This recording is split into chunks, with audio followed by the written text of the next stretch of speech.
دائما بقميصه رقم 18. فاول لصالح المنتخب المصري. اذا فاول لصالح المنتخب مصر في منتصف ملعب المنتخب الجزائري مع مطلع الدقيقة الأولى من أحداث هذه المباراة. أبو تريكة، أحمد حسن ينطلق كرة طويلة في متابعة، عبد الظاهر ساعة خطرة،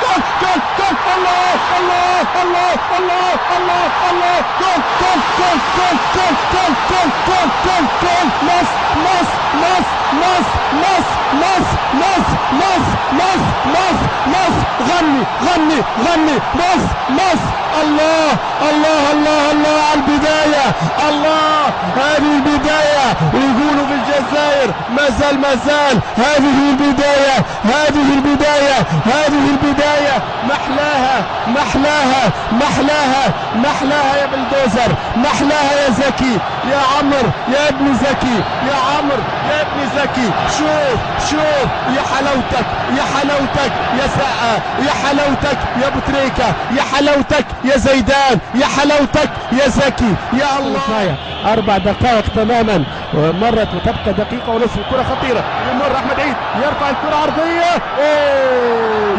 يا على الكرة خطرة وتلعب مرة ثانية، والجول، الله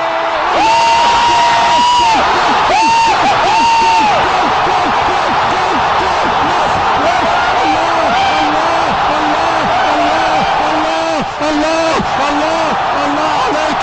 الله عليك يا ام الدنيا، الله عليك يا ام الدنيا، الله عليك يا ام الدنيا، الفرحة القدر، الفرحة القدر حقيقة، الدنيا ام الدنيا، ام الدنيا، يا سلام يا سلام يا سلام يا سلام يا سلام يا سلام يا متعب يا متعب، شوف احمد عيد ولعبة الكورة، يا الله يا الله يا سيد يا سيدي